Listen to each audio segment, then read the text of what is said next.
Habíamos visto tres palabras muy importantes para introducirnos en la antropología del Antiguo Testamento. Adán, el hombre. Nefesh, el hombre vivo, el alma. Y Basar, la carne, el ser humano como un ser mortal, como un ser que es débil, que se enferma, que se muere. Esa es la Basar, la carne, lo débil, lo caduco de la humanidad. Nefesh, su principio vital, el ser humano vivo, lo que lo hace estar vivo. Y Adán, el que procede de la tierra, el que fue modelado, formado del polvo de la tierra, de la Adamá. ¿Se acuerdan? Muy bien.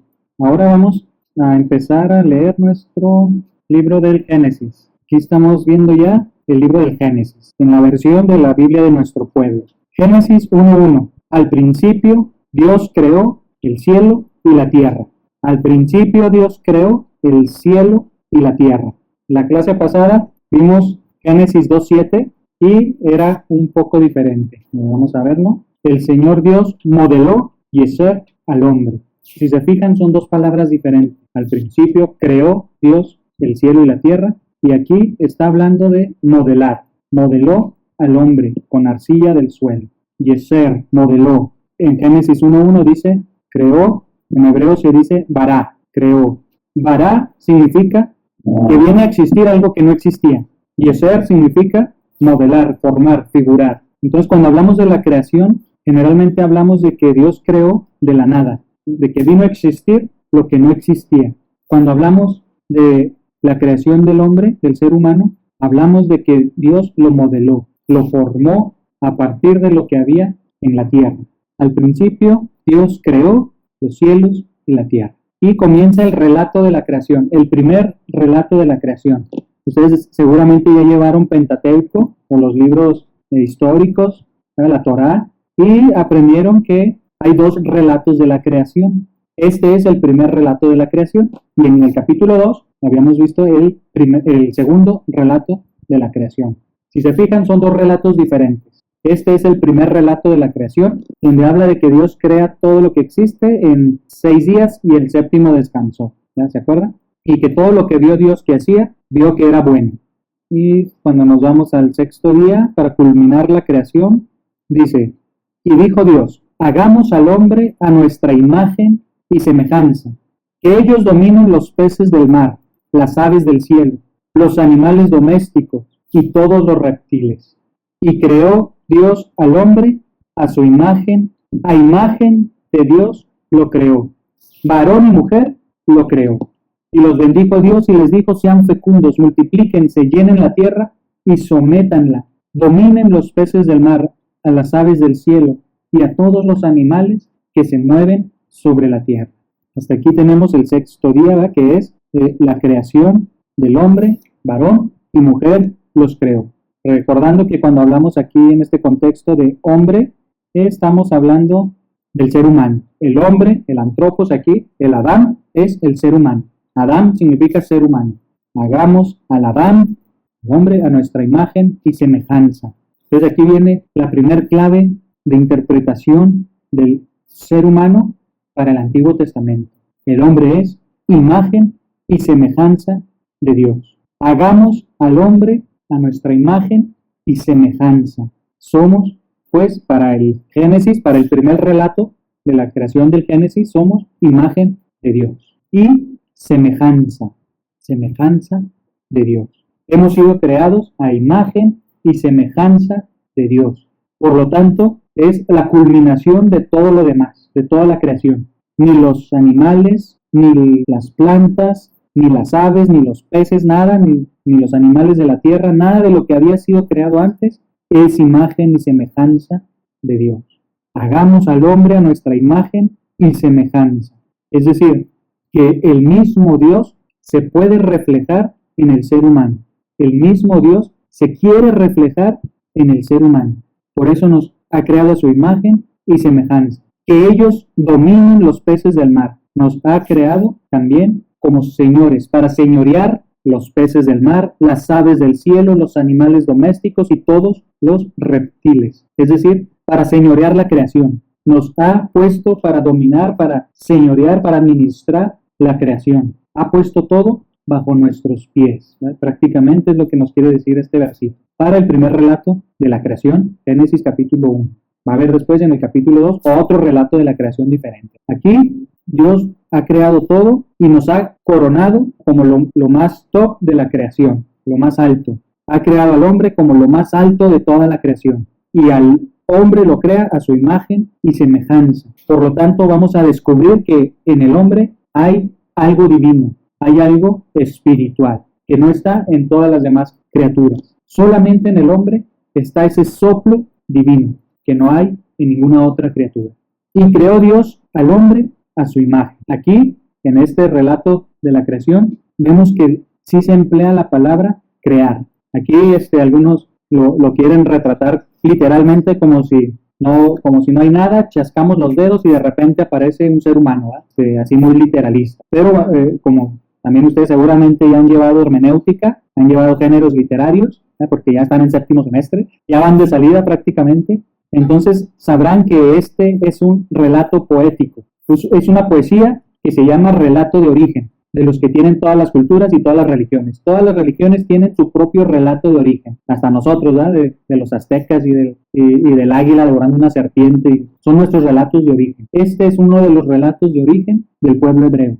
No está hablando de una descripción científica, ¿verdad? Eso ya lo vieron ustedes en Pentateuco y en hermenéutica, ¿verdad? No es una narración científica. Para empezar, los autores ni siquiera estaban ahí, así que no pudieron ver nada. Es un relato poético, y este relato poético lo que está buscando es dar una explicación teológica del origen de la humanidad. Trata de responder al por qué estamos aquí, por qué existimos en lugar de no existir, por qué existe la raza humana en lugar de no existir. Y estas son las figuras literarias que encuentra para explicarlo. Lo explica tras la observación de lo que ve y con lo que ya sabe del mundo, con lo que en ese momento la humanidad sabe del mundo, o los autores del Génesis. ¿Qué es lo que ellos saben del mundo? Pues saben la cosmología, la cosmovisión mesopotámica, son los mitos que ellos tienen, son la explicación, digamos, ahora científica que ellos tenían, ¿verdad? Era como ellos visualizaban el mundo.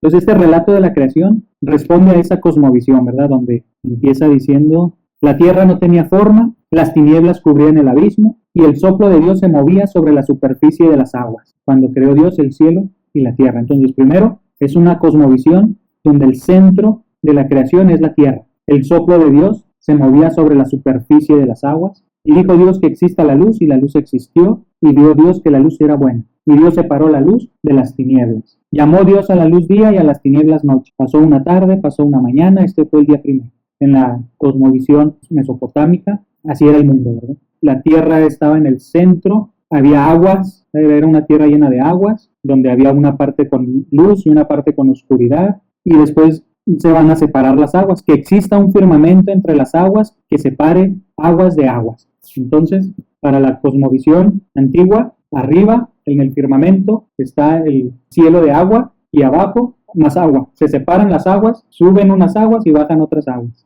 E hizo Dios el firmamento para separar las aguas de debajo del firmamento de las aguas de encima del firmamento, y así fue. Por eso cuando llovía, pues para los antiguos era la explicación perfecta de que cuando Dios separó las aguas, mandó unas aguas para arriba, y por eso a veces llovía. Dios llamó al firmamento cielo. Pasó una tarde, pasó una noche, este fue el día segundo. Y dijo Dios que se junten las aguas debajo del cielo en un solo sitio y que aparezcan los continentes. Y así fue. Y Dios llamó a los continentes tierra y a la masa de las aguas la llamó mar. Y vio Dios que era bueno.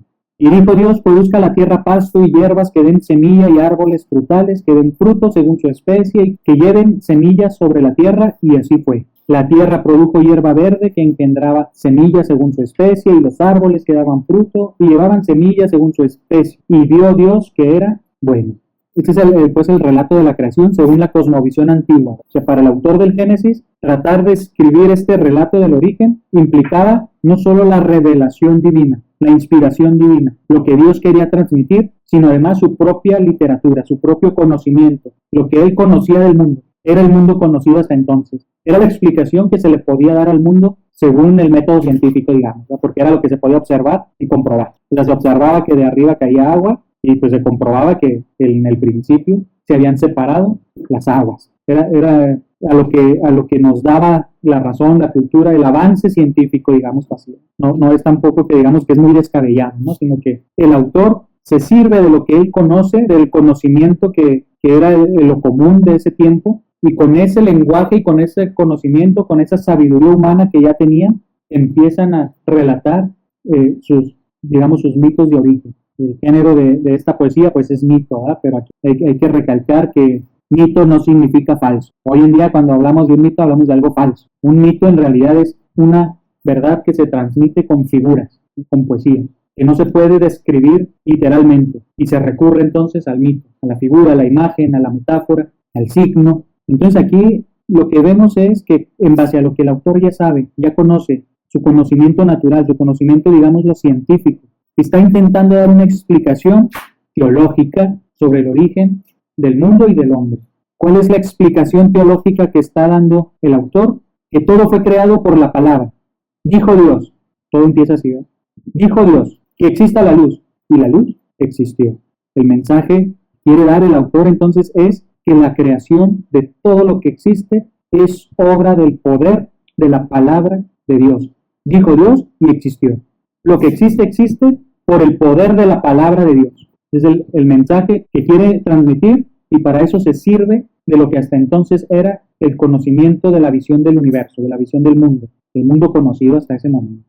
Y empiezan a avanzar los días. Dijo Dios, el poder de la palabra, y existió. Dios crea con su palabra. Y entonces vemos cómo va armando el universo según esta cosmovisión, cómo va creando la Tierra, para dar esta explicación de que eso que los mesopotámicos nos enseñaron que es así por el poder de la palabra de Dios. Es decir, todo lo que existe ha venido a existir por poder de creación, por el poder de la creación de Dios. Y el relato va avanzando en complejidad, si se fijan, para coronar la creación con el ser humano. Y esta es la gran novedad. En los relatos mesopotámicos, pues no se corona la creación o lo que existe con el hombre. Aquí, el autor del Génesis quiere transmitirnos esta verdad teológica, que el hombre es la razón de ser de la creación y la culminación de toda la creación. Todo lo que existe, Dios lo ha creado para que pueda existir el hombre, para que podamos existir nosotros. Todo lo que Dios ha creado con el poder de su palabra es para poder crear al hombre, para darle una casa al hombre, para que el ser humano pueda existir. Por eso la culminación de la creación termina con la humanidad. ¿Y cómo crea al hombre? A su imagen y semejanza. Crea Dios al hombre a imagen suya y a semejanza suya. Esos relatos también se llaman etiológicos. Se llaman etiológicos porque es como ir dándole una explicación al presente a la inversa, ¿no? Recorriendo el camino hacia atrás. Observamos lo que hay hoy, lo que hay ahorita, y en base a esa observación le tratamos de dar una explicación. ¿Por qué estamos en este punto? Entonces, en ese sentido, este relato es etiológico porque el ser humano observa que existe. El hebreo se da cuenta de que existe, de que la humanidad existe, y le trata de dar una explicación a esa existencia. Y entonces se va para atrás, se va para atrás. Cuando se crean estos relatos, cuando se escriben estos relatos, tengamos en cuenta que el pueblo hebreo ya tiene una concepción de Dios. El pueblo hebreo ya ha sido liberado de la esclavitud de Egipto. Es decir, si ustedes estudian el Pentateuco, como estudiaron ya en su clase de Pentateuco, se dieron cuenta de que los relatos del Éxodo son anteriores a los del Génesis, son más antiguos. Los relatos del Génesis se dan ya cuando el pueblo está en paz y puede dedicarse a pensar, ¿verdad? A reflexionar y a escribir. Antes de eso, lo que el pueblo conoce es a un Dios liberador, a un Dios que los libera de la esclavitud. Ellos ya conocen al Dios que los ha liberado de Egipto, al Dios que ha hecho una alianza con nosotros, con ellos, al Dios de las promesas, al Dios de las alianzas. Ellos ya conocen todo esto, ya pasaron por todo esto. Ahora le quieren dar una explicación. Dios nos liberó de Egipto, Dios nos alimentó con el maná del cielo, Dios ha hecho tanto por nosotros. ¿Por qué? ¿Por qué Dios se ha preocupado por nosotros? Y en esa reflexión empiezan a recorrer hacia atrás, ¿no? Por eso es un relato teológico. ¿Cómo llegamos hasta este punto en que Dios nos ha liberado de Egipto? Porque Dios es el creador, es el que ha creado todo lo que existe. Si se fijan en el libro en todo la Torá, el Pentateuco, hay una comprensión progresiva de Dios. El ser humano va comprendiendo, o el pueblo hebreo concretamente va comprendiendo progresivamente a Dios. Primero Se da cuenta, así como entre los pueblos mesopotámicos y todos los vecinos del pueblo hebreo, se dan cuenta de que todos tienen sus dioses. Cada pueblo tiene su dios. ¿Cómo sabíamos cuál era el dios más poderoso? Pues el que ganaba las batallas en las guerras. Entonces cada pueblo demostraba que su dios era el más poderoso cuando ganaba las batallas en la guerra. El pobre pueblo hebreo, que era tan pequeño e insignificante, cuando iba a ganar una batalla, y sin embargo gana las batallas. O sea, eso es algo que sorprende a todos, tanto a los enemigos como al mismo pueblo hebreo. ¿Cómo es posible que nosotros, sin poder militar, estemos conquistando? Porque no nos hemos separado de Dios, porque obedecemos a los profetas, a lo que nos dicen de Dios. Entonces ellos se van dando cuenta, nuestro Dios es el Dios más poderoso. ¿Por qué? Porque ganamos batallas con Él. Y entonces empiezan si se fijan en la forma de hablar de los primeros libros de la Biblia, pues se habla del Dios entre los dioses. ¿Quién como tú, Adonai, entre los dioses? ¿Quién como tú, Yahvé, entre los dioses? El más poderoso entre todos los dioses. O sea, el pueblo se da cuenta de que el Dios que los ha escogido a ellos es más poderoso. ¿Por qué? Porque ganan batalla. Y esa era la forma de saber cuál era el Dios más poderoso entre los pueblos. Y conforme van avanzando en su historia, se dan cuenta de que no solamente es el Dios más poderoso, sino que es el único Dios. No es nada más el más poderoso, sino que es el único que existe. Y entonces se dan cuenta, caen en la cuenta, les cae el 20, de que Dios es uno. Dios es uno. Y así se va a presentar el famoso Shema Israel. Vamos a Deuteronomio 6.4, si no me equivoco. A ver si aquí es el Shema. Esa comprensión gradual es lo que se llama pedagogía divina. La pedagogía divina es cómo Dios va educando a su pueblo a través del tiempo, de los siglos. Y la comprensión gradual es la comprensión de la revelación de Dios. Lo que Dios revela no lo comprenden al momento, sino que lo vamos comprendiendo, vamos profundizando a través del tiempo también. A ver, de alguien que ya lo encontró que lo quiera leer. Escucha a Israel, Yahvé nuestro Dios, Él es el único Yahvé. Amarás a Yahvé tu Dios con todo tu corazón, con toda tu alma y con todas tus fuerzas. Muy bien, muchas gracias. Si se fijan cómo empezamos, escucha Israel, el Señor nuestro Dios es el único Dios o es solamente uno. En este punto, el pueblo ya tiene la conciencia y la convicción de que Dios es solamente uno, de que los demás dioses no existen, son dioses falsos, son ídolos. El único y verdadero Dios es el Señor nuestro Dios. Yahvé, o como dice el texto original, o Adonai. Shema Israel, Adonai, Eloheinu, Adonai, Echad, como dice en hebreo. Y Echad significa uno. Se literalmente dice, escucha Israel, el Señor, nuestro Dios, el Señor, uno. O sea, es uno. Uno es. Y si se acuerdan, si le ponemos en el ojito, podemos desglosar cada una de las palabras. Shema. Shema significa escucha. Shema Israel. Escucha Israel. Este es el tetagrama. ¿Se acuerdan del tetagrama? Las letras del nombre de Dios. Adonai, o Yahvé, Adonai, Eloheinu. ¿Se acuerdan que habíamos dicho que Elohim significa Dios? En plural superlativo, Elohim es Dios. Eloheinu es segunda persona del plural. Dios nuestro. El Señor, Dios nuestro o nuestro Dios. Adonai, otra vez, el Señor. Echad, uno. Y ahí se acaba. Ya no hay nada. El Señor es uno. El Señor es el único Dios. Echad. De hecho, muchos judíos le dicen a Dios el Echad, el único. Entonces aquí estamos viendo ya cómo evoluciona la comprensión que el ser humano tiene de Dios. Llegado a este punto, puede descubrir, puede reflexionar que él mismo, el hombre mismo, que el ser humano mismo está hecho a imagen y semejanza de ese Dios. Por eso es importante aquí saber en el Génesis, cuando dice lo creó a imagen y semejanza suya, a imagen de Dios lo creó, pero a imagen de cuál Dios. Es importante saber a imagen de cuál Dios, porque dependiendo de cómo es Dios, entonces vamos a poder darle una explicación de cómo está viendo el Génesis al hombre. ¿Cómo está viendo Génesis a Dios para poder decir que así también es imagen y semejanza el hombre? Pues lo está viendo como el único Dios, como el Dios del Deuteronomio, como el Dios del Éxodo, el Dios que libera. Para los hebreos, entonces, recordemos que Dios se reveló primero como un Dios que libera, como un Dios que salva, como un salvador, alguien que los sacó de la esclavitud. y además como un guerrero también, ¿verdad? Como el Dios Yahvé Sebaot, ¿verdad? Le dicen también, el Dios de los ejércitos, Adonai Sebaot, el Dios de los ejércitos, porque con él ganaban las batallas, el Dios poderoso. Ese Dios poderoso con el que ganan batallas y que además cuando fueron esclavizados los liberó, ese es el Dios que nos ha creado a imagen y semejanza suya.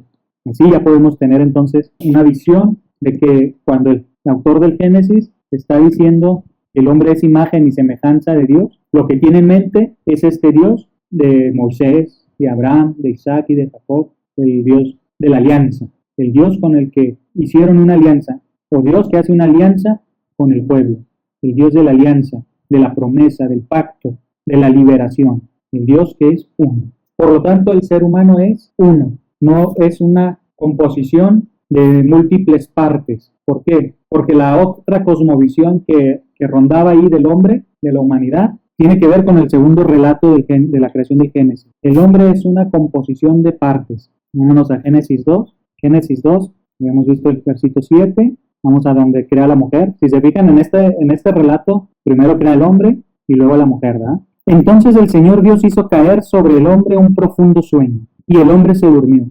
Luego le sacó una costilla y llenó con carne el lugar vacío. De la costilla que le había sacado al hombre, el Señor Dios formó una mujer. La modeló otra vez, Yeser. Formó una mujer y se la presentó al hombre. El hombre exclamó: esta sí que es hueso de mis huesos y carne de mi carne. Su nombre será mujer, porque la han sacado del hombre. Por eso el hombre abandona a padre y madre y se junta a su mujer, y se hacen una sola carne.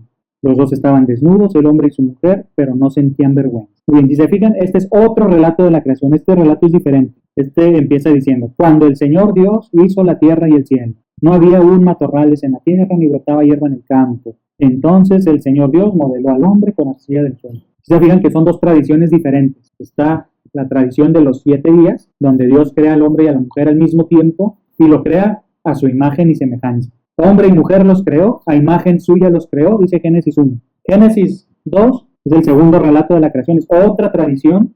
Si se acuerdan de Pentateuco, en Génesis hay diferentes tradiciones. Esta tradición habla de que el hombre es el Adán, formado del Adamá, formado del suelo, y la mujer es formada del hombre. Entonces, ahí pues, si queremos ser muy machistas y patriarcales, pues podríamos decir: el hombre pertenece a la tierra y la mujer pertenece al hombre. En realidad es otro lenguaje poético. Tampoco está diciendo que científicamente así fue. Incluso moralmente no está poniendo a la mujer subordinada, sino que es parte del mismo ser que se separa, que se divide. Este relato tiene más que ver con otros mitos de creación o del origen del hombre de otras culturas, que luego también heredarán los griegos, que tiene que ver con esta palabrita, costilla. Le sacó una costilla y llenó con carne el lugar vacío. Selah es en hebreo. Le sacó una costilla, una selah. Entonces, está el primer hombre creado por Dios de la tierra, del barro, y luego le saca una costilla, una selah, que en realidad en hebreo significa un lado o un costado. Le saca un lado, le saca un costado, lo separa. Entonces, la primera mitad es el hombre y la segunda mitad es la mujer. Es un mito, está basado en otro mito que también los griegos luego van a heredar en su cultura, donde hablan ellos de que en el origen, en el principio, el hombre y la mujer estaban unidos, eran una sola carne, como dice más abajo acá, eran los dos una sola carne, eran una sola carne, un solo ser. El hombre, el Adán, era un solo ser, pero con 2 cabezas, 4 manos, así pero pegados, ¿no? O sea, un hombre y una mujer, pero pegados por el costado, ¿no? Y entonces, en la mitología griega, creo que es un dios malvado el que los separa, ¿verdad? Para que ya no sean felices, porque veía que el hombre era muy feliz, el hombre y la mujer unidos, y los separan, y entonces viven en esa desesperación o desesperanza, buscando reencontrarse con su otra mitad. Y ahí viene la media naranja también, que ustedes siempre andan buscando ahí. Ya encontraron su media naranja, su otra mitad, ¿verdad? Le decimos nuestra otra mitad. Viene de los mitos que también heredaron los griegos, que conocía también los autores bíblicos y que le dan esta transformación o esta, diríamos ahora, inculturación, ¿verdad? O sea, agarran ese relato y transmiten el mensaje teológico a través de ese relato. Era lo que esa tradición conocía como el origen de la humanidad, que eran un solo ser y se separan. Tiene mucho que ver este relato del Génesis con esa visión de la humanidad. Pero también costado, lado, shelah significa también costilla, ¿no? Puede ser el costado del hombre, Y por eso tradicionalmente siempre se ha traducido como costilla. ¿Sí? Porque el relato tiene más sentido si lo leemos como costilla, ¿verdad? Porque el relato ya está transformado, ya no es el mismo mito que tenían también los griegos, que heredaron los griegos. Este ya es un mito y es un relato modificado, adaptado para transmitir la verdad que quiere transmitir el autor del Génesis, que es que el hombre y la mujer son uno solo, que Dios los separó, pero que llegará el momento en que dejarán a su padre y a su madre y se volverán a unir, se unirá a su mujer y serán otra vez los dos una sola carne. Ya no como en el mito anterior, sino ya con una visión teológica y moral. Y es otro el sentido que le está dando el autor del Génesis, para hablar de la dignidad del hombre y de la mujer, que en este sentido los dos fueron realmente formados de la tierra y luego separados.